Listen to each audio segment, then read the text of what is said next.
Oh yeah, sexy biscuits. Nice. Long Boys Blues, 1975. Using girls on the rise. Reviewing games late at night and sometimes friends used to bug you. Long Boys Blues, 1975.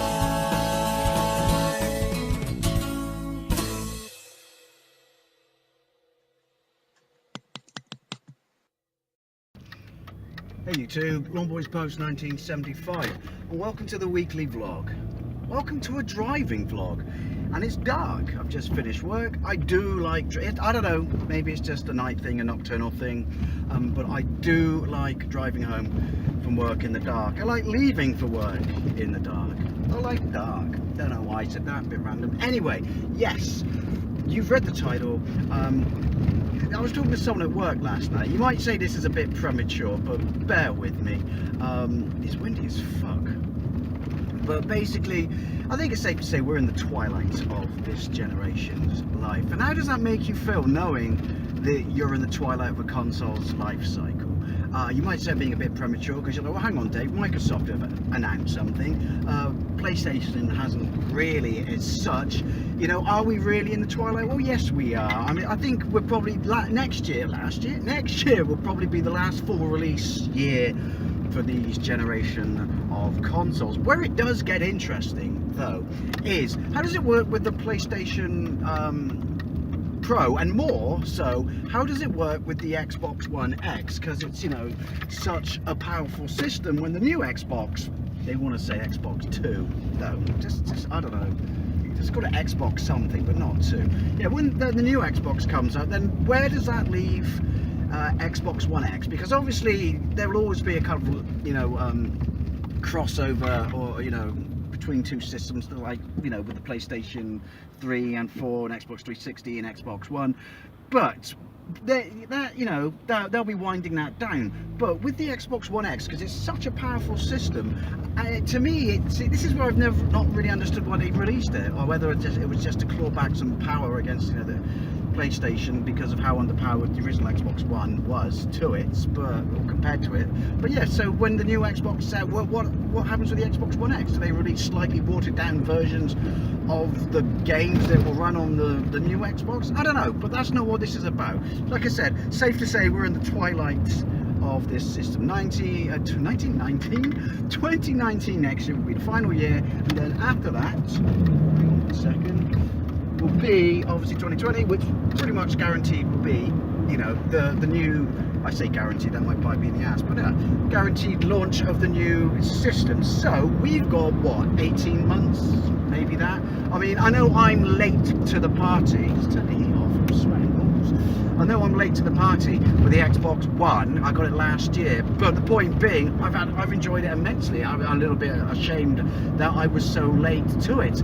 But if we go back to the previous generation, I'm not going to count the Wii U, because the Wii U didn't come out at the same time as these systems. It was kind of an in-between release system, wasn't it? It was Nintendo's 8th generation console, but it wasn't, you know, it was released before the, you know what I mean? I was very sad when that wound down, but that was a commercial failure, so it's not the same thing. But, you know, towards the end of the Xbox 360, I was genuinely really upset. I didn't want to have to upgrade, and we had absolutely amazing innings. Nice lights there, mate. Nice high-vis vest too. No, it's only dark.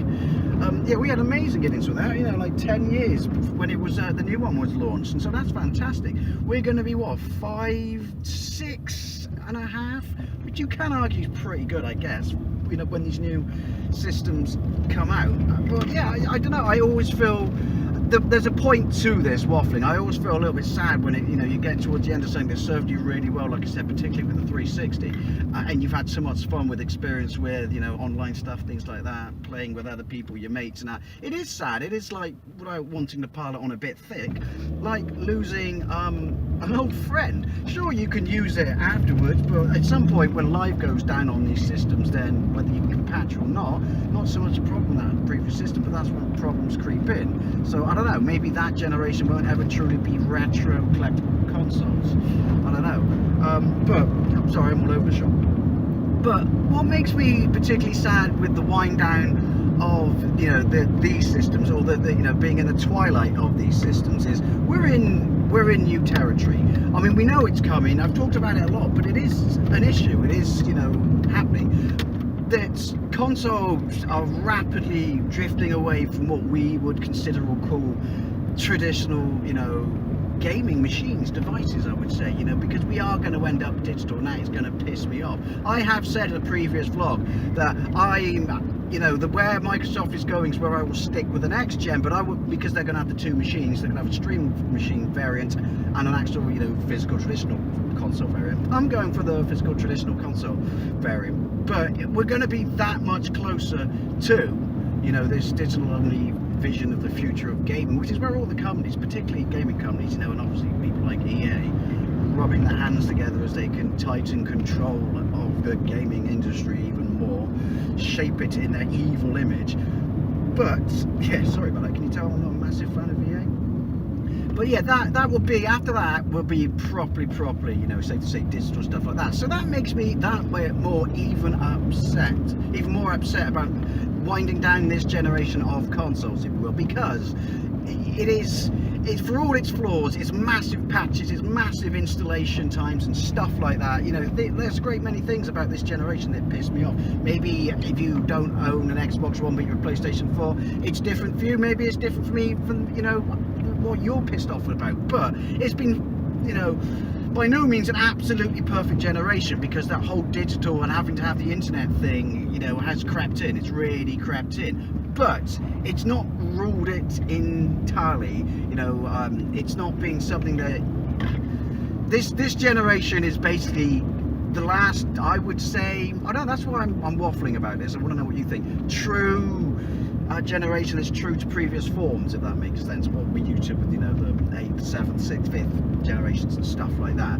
You know, maybe the next one, I'm pretty sure the PlayStation's going to have an optical drive, but obviously the digital requirement is going to be a little bit more there. But with Microsoft having this streaming variant of the console, obviously that's and even a bridge closer to. But I always thought, well, that's them, you know, putting their finger in all the pies. A quite a clever move for them. I don't want a digital only version of the future, but it is quite a clever move for them to have these two devices that suits, you know, both sort of people, or gamers, or those who don't actually mind digital only, and those who want a traditional console like me.